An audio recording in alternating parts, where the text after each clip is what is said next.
Hey everyone, this is Conrad Wadowski, and today I'm excited that we have TJ Nokleby with us. TJ is the Director of Marketing from Grow.com. To give you some background, Grow helps growing companies create dashboard reports and analytics that you'd expect from self-serve business intelligence software. So not too long ago, TJ was able to make some changes to their internal systems that got their rate from demos scheduled from 30 to 40% to 70%.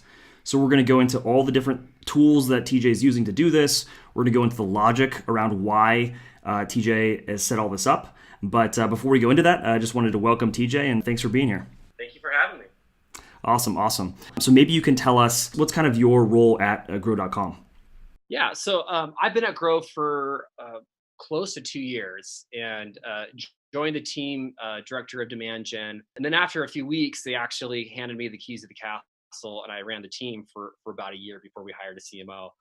And so I was wearing a few hats of demand gen, running Marketo, ops, all our inbound efforts while also running the rest of the team. And we're a fairly small company, it's a pretty small marketing team of about 8 people. And so that's how I cut my teeth at Grow. And currently I'm director of marketing and demand gen. And most of my time is spent doing these very things, is figuring out how we can get more leads, convert them to MQLs, convert them to demos, and ultimately close-to-one deals. And a little bit about Grow, you did great. We're a business intelligence platform, and what we hang our hat on is we're a simple BI platform geared towards growing businesses. There's kind of a gap in the BI space. There's some high-end, really expensive enterprise BI software, and then down low, there is, good companies, but more dashboard. And we kind of fit in the middle in that business intelligence where you're able to take different data sources from, say, Google Analytics to Salesforce to, your database, put it all together so you have a company that's rallied behind the metrics and the data that matters most. We help companies grow. It's impossible to not say the pun, but that's really what we're out to do. And that's what our CEO, the reason he started the company, was really, at a previous company, he saw the power of data and being able to pivot as a small company that ended, with a really awesome exit for him and his previous company. And so he wants to take that and take it to market. And so we really focus on those growing companies, 20 to 300 employees that are a little bit more mature, that have the infrastructure to use software like Grow. Makes sense. And is there a specific persona? Because I can see this applying to, let's say, marketing or to sales, or even the CEO who's maybe reporting some of their metrics to their investors. It's probably a mix. How do you think about the target persona for Grow? Yeah, so we kind of look at from about 40 to 50% of those coming in actually will be kind of a CEO owner role. A use case, or it's the problem they have is the CEO's like, hey, I need data on XYZ, and some of it lives here and lives there. And so a lot of our content, a lot of what we're focusing on is providing that for an owner or CEO to have that visibility.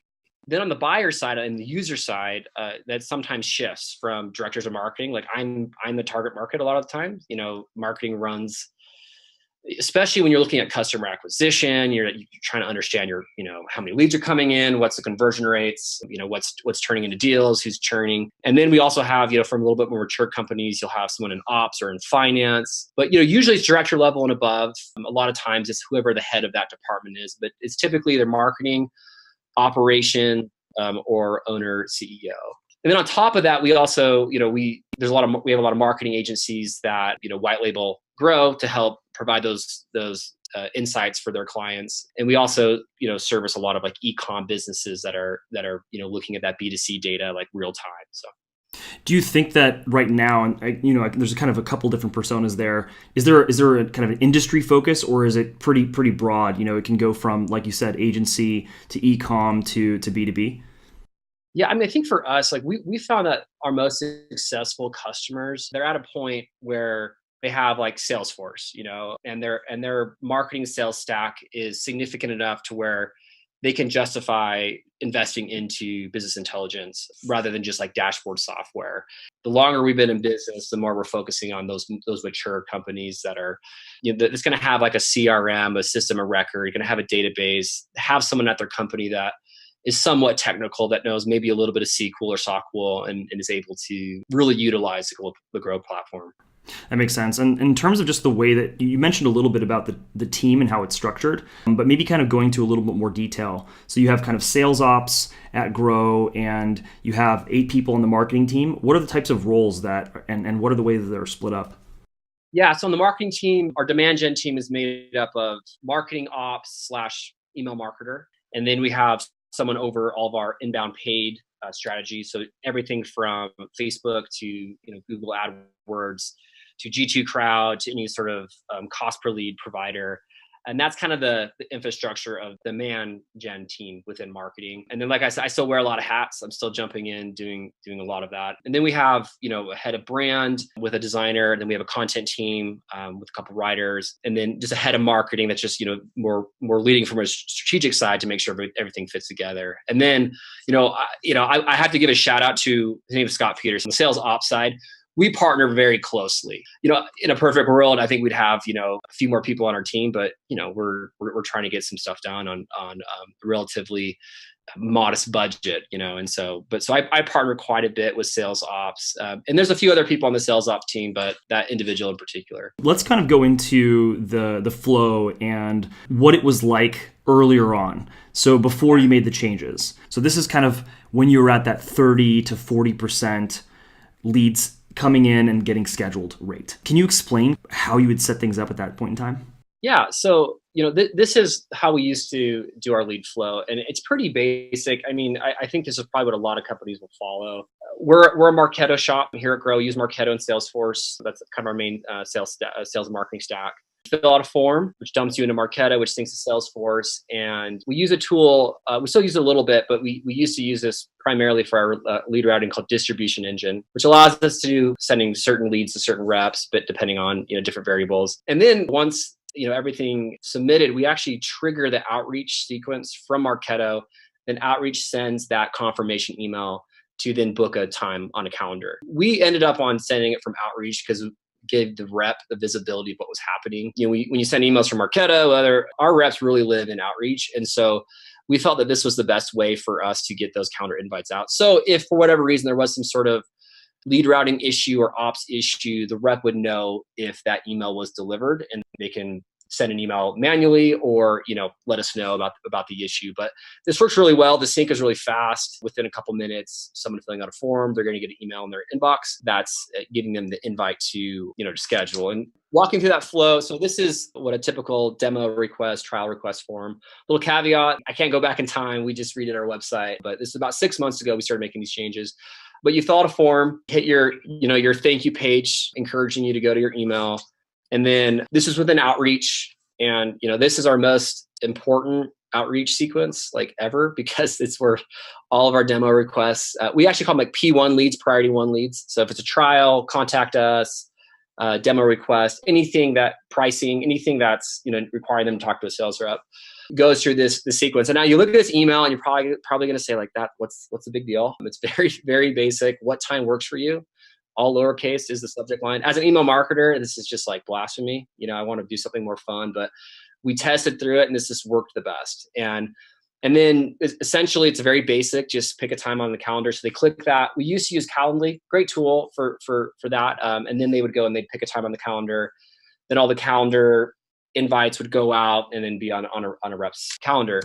And like you mentioned before, we experienced a 40% conversion rate of lead to demo scheduled, P1 lead to demo scheduled. And so this is a dashboard that we built showing that. And I pared it down just to this time frame. And we actually at one point were at 30%, which is we're not proud of that, but we're about 90% inbound leads. So everything's inbound, and we try to target the best we can, but you sometimes get a decent amount of junk. We worked with different email subject lines, different processes to get it all the way up to 40%.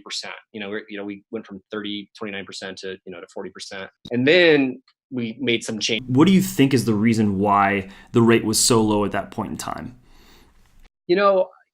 We used to focus, like I kind of mentioned earlier, we kind of invited everyone to grow. When you do that, we were actually leaning into channels that would bring in lower quality.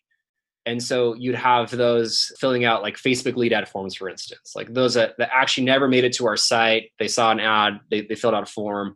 Those channels used to convert for us with the business that we were trying to run, I guess, at the time. During this time, we actually started paring a lot of things back because we realized like these aren't the right customers for us. And so that's why it was so low. You think about it, I mean, this is from P1 requests. So I mean, 70% of those coming in saying, I want to see, raising their hand, they weren't showing up. But during that April to June period of time, you start seeing going up. There's a lot that we did, but a lot of that was targeting the right customers. We in a way got less leads, but we got better leads, better MQLs that were showing up to their demos. In terms of like the sign up flow, was a speed an element to that too? So you mentioned kind of a few second sync, when Marketo syncs up with Salesforce, and then, it goes to outreach, and then the email gets sent out. And I'm assuming it's an automatic email that gets sent out from outreach as well. Yeah, it's automatic, but when you think about it, like it's so many steps, right? You fill out a form, you hit the thank you page, you go to your email, you open the email, you click on that link, which then takes you to a Calendly or whatever scheduler that someone else would use. You click on that, ask you a few questions. I think you had to fill out your information again. That's how it was.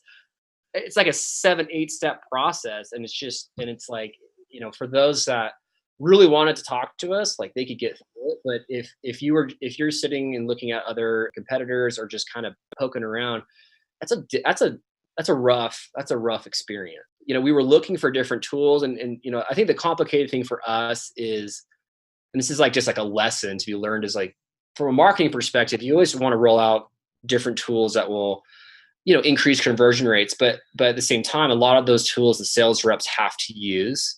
And we have a little bit more unique routing and things that make it like some tools that other companies could use, like we couldn't use with how our sales team was set up. Like we don't have an SDR team.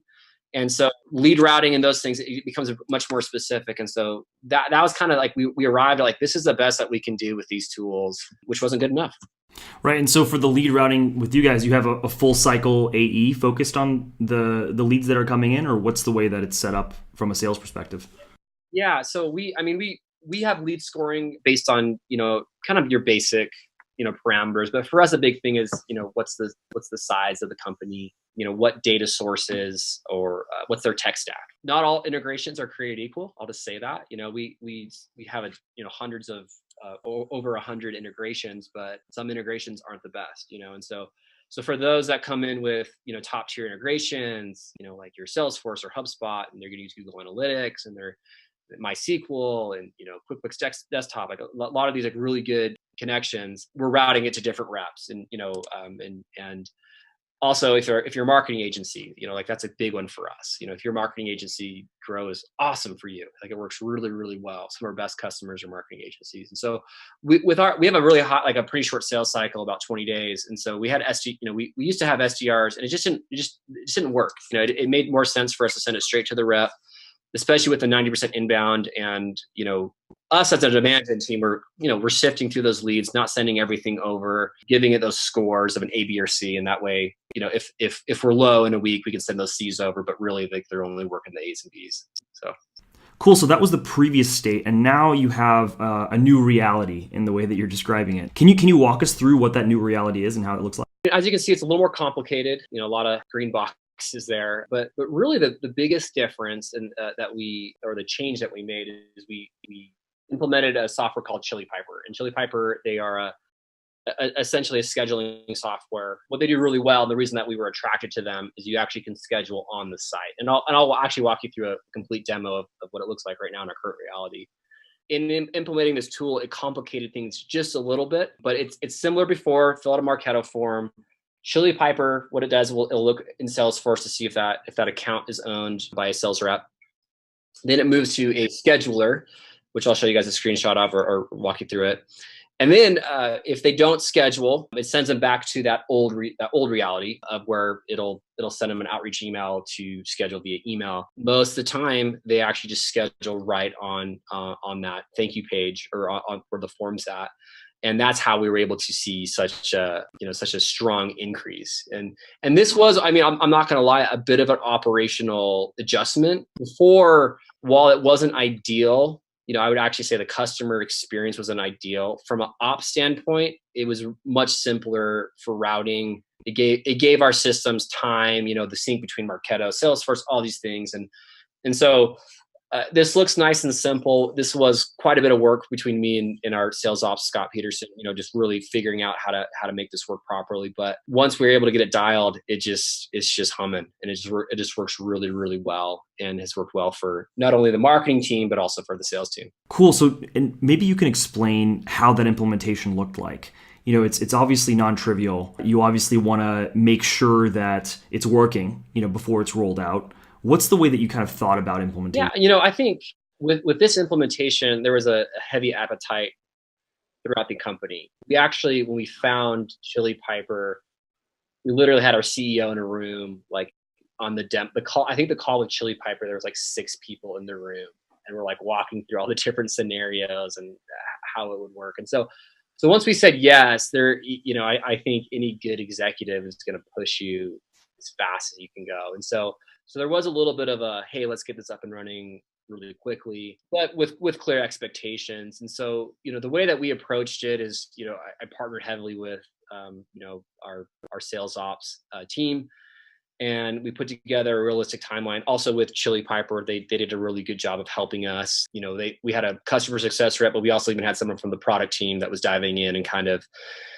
they luckily used Marketo, and they were like, hey, this is how we do it. This is how, different workarounds, to accomplish our goals. And, we kind of adjusted it for us. But I think you kind of nailed it. Like, you don't want to roll it out until you're ready, especially with sales. Like I used to do sales. Like I'm like a sales guy turned marketer, and so I love those guys and girls.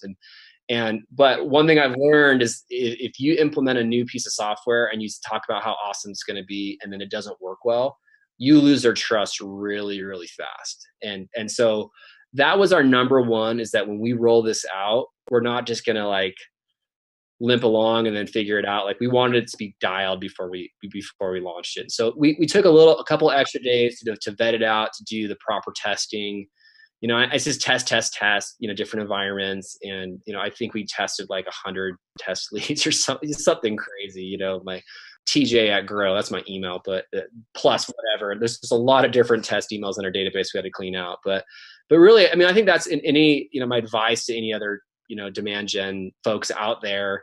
Getting the trust of sales is so important, and, implementing new software is a big part of that. And in Chile Piper, it's not just like the scheduler, but it's also what they use in all their calendar invites when they're interacting with, with their prospects. Like, it's the calendar tool that they're going to use. They use it more than, they use it every day. I don't use it, it's our prospects using it. So I think that's like, the key to when you implement, is really make sure you have it dialed and get their buy-in, like walk them through it, train them properly, show them how it's going to work, set realistic expectations, and we rolled it out, and it wasn't perfect, it never is, but right away, everyone was like, whoa, my calendar is full, and so that's, at the end of the day, I look at demand gen, the KPI for me is at bats for our sales team. I mean, the real one is sales. I think any good marketer knows that. Like, at the end of the day, like, what's the output of sales? But the KPI that I think we, as a marketing and a demand gen team, have most control over is how many at bats are we giving our sales team, and that's what this whole revamp of our lead routing and experience on the site was all about. It's just getting more at bats for our sales team. Right. And I think kind of one of the competing things you could be focused on could be just driving more leads. And so from your perspective, you had the executive buy-in to focus on improving that at-bat number from the given lead flow that comes in. But what was kind of the rationale for, focusing on the funnel versus focusing on just driving more leads in? Yeah, that's a great question.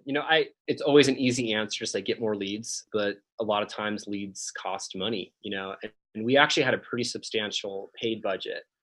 And we always talked about getting off the addiction of paid. And so the goal was to move, our traffic and our lead inflow away from paid into organic and direct and quote unquote free channels, as you build them up. And so this actually came along where we, I previously talked about that pivot that we made to focus on our best customers that we know that be successful. But we also are able to say, like, oh, if a lead comes from this specific paid channel, like, their likelihood of being successful, even if they buy, is very low. And so we ended up cutting, which is really cool. I mean, that's Grow. I mean, we preach, or we drink the Kool-Aid, but we use Grow every day, and we are in the analytics, and we are in the data, and we follow all the way from where the traffic source is to churn. If that customer cancels or if they're successful, and so we were getting a lot of data back that was showing like we gotta cut our paid spend, especially in these areas. But the caveat was we need you to keep our sales team busy while we do that. They're going to have less leads coming in their name. And so it was just a natural decision to say, hey, okay, already we're not excited about this experience that our potential customers have. And we need to get more at-bats for our sales team. So what's the best way for us to do that? And that was that conversion point that we felt that we had the biggest opportunity to influence with our current budget, and and in a short period of time. Cool. So maybe let's jump into some of the different products that you're using to kind of wire all this together. I wanted to actually walk you through what it's like, the current reality of what happens when you sign up for a trial or demo. So come to a page, fill out your information, request a free trial. And so this is Chile Piper right here. It says, please wait. It's routing to a sales rep right now. And so now, it's late in the afternoon, but if I go, I'm routed to a rep right now, and it's showing all their available times. Before, this would be in an email that you got 3 minutes later, and I hope you open that email, hope it didn't get to your, spam box. And you go and you pick a time, and then boom, I have a meeting with Colton Lamb tomorrow at 10:15, and that's it. And then it throws you to a thank you page saying you're all scheduled. Check your inbox. We've sent you a calendar invite. So we've taken that whole 7-8 step process, and it turned into like a 2 or 3 step process. What's the way that you are qualifying? Because it's really easy, but it's really easy for anybody to get on potentially if they're not qualified. Yeah. So what we actually do is in the email that we send afterwards, we ask them for additional information about what data sources and those things.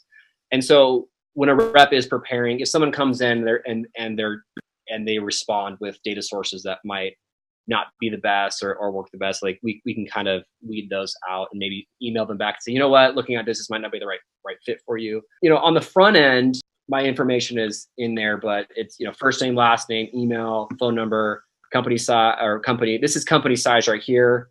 And this is your company agency. It just disappears when it auto. This right here is like the big part of our lead scoring. And so if they are really small, it'll, we still let them through, but we find ways of weeding them out, and we get to them, later. And that, we keep our meeting invites pretty small. If you're a lower quality, we'll actually book a 15-minute instead of a 30-minute. And so that way the rep can just go and sometimes people fill out forms and lie, and so we don't want to disqualify everyone. Any custom field or field that you have in Salesforce Marketo, you can tie in. We, just because we're high velocity, we don't have that, we tend to just be a little bit more lenient on lead scoring, but we prioritize the time that rep will spend on those particular prospects based off of, that. And then we're also appending data from Zoom and other data providers, bringing that in. We kind of went into what happens if someone schedules, but let's say that someone does not schedule. What happens in that case? I'll fill out the form again, and it brings up the Chile Piper scheduler. Not everyone fills this out, unfortunately. And so if they exit out or if they click off, what will happen is it will then throw you to a thank you page. It will say, hey, your request is confirmed. We got your info, but notice you haven't booked a meeting. This is actually took a little bit of marketing ops and sales ops together time to really figure this out, to make sure, because a lot can happen with routing and in that period of time. What it will do is it actually throws it into this smart campaign in Marketo. And essentially what it's doing is double checking that demo hasn't scheduled and make sure everything's synced properly. We have Zaps as well that are going to different areas for reporting issues or for reporting purposes. Essentially what's happening here is we're telling Marketo and Salesforce to wait 7 minutes and make sure that didn't get booked. Because also, a rep, if it's a brand new lead, they're going to know like right away, and they might have called that person in that period of time and scheduled a demo. So the worst thing that could happen is then they get an email from the rep saying, hey, book a time. Like we're always very cognitive of making sure that even though things are automated, they feel real and they make sense. And I think that's one thing that as a marketer, I just, you can't stand it when you get an email after you did something that made no sense. I shouldn't have gotten that email, and all of a sudden, like, oh, they don't have their stuff together. And, as a marketer, like from operation standpoint, I want the customer to have like a really good experience because they're going to judge the product on that experience, And so this program will then go, and then it triggers that outreach sequence that I showed before, which then kicks that off. And so that way we make sure, no matter what, if you're filling out a form, whether or not you schedule on Chile Piper, that you're going to get that email. And this isn't I'll jump back to that, to our dashboard. This isn't Chile Piper, but this data is actually coming from, it's a mixture of Chile Piper and also a mixture of just Salesforce and all the data that we have. But this just shows our demo schedule rate. And this is a huge KPI for us. I pared it down to those months where we implemented. We actually implemented like the very last week of July. So that's where you see that uptick. And then in August and then September, 70%, which we're super proud of, for the amount of leads and the nature of us focusing on smaller to medium-sized businesses at a high volume. 70% of those that come in raising their hand that are actually scheduling, like that's a huge win for us and gives our sales team more at bats. Cool. And so just as a final thing to look through is Chile Piper. And I know you said that you're not logging in consistently into Chile Piper. You're typically going into Grow or Salesforce. But just to get a sense of how setup looks like and how implementation looks like, maybe we can just walk through the different features that you have used.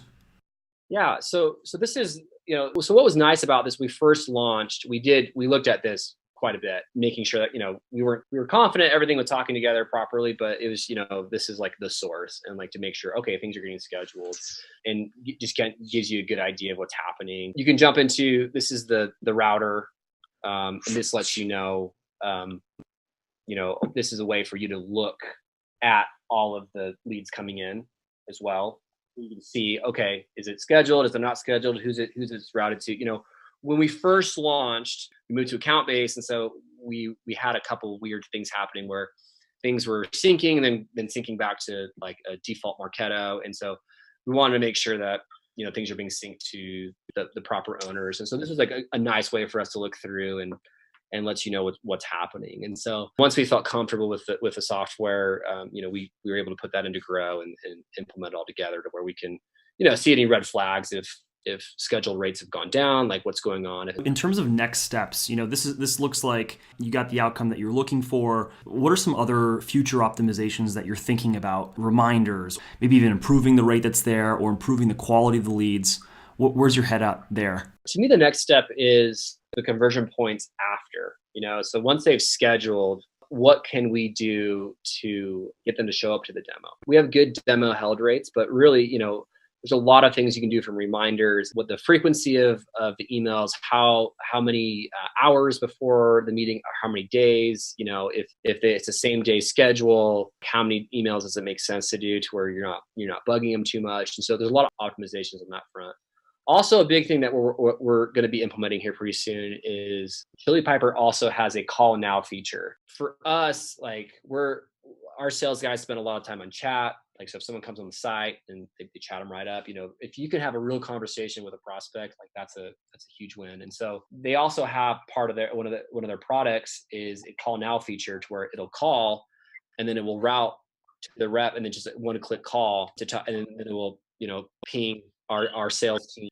They can jump on the phone right away. We were in the midst of launching a brand new website, new CMS, like free trial, like all these different things. And so that's kind of the next step with Chile Piper. Other things, we recently implemented a true free trial. Before, you had to talk to a rep to get into our app, and now you can go sign in from the site.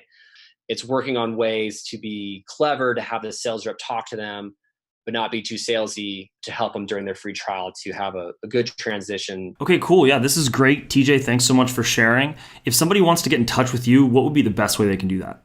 Yeah, so I can be reached at tj@grow.com. I'm pretty good at replying to emails. You can also find me on LinkedIn, TJ Nokleby. My last name is Nokleby. Feel free to reach out and love to connect. Awesome. Thanks, TJ.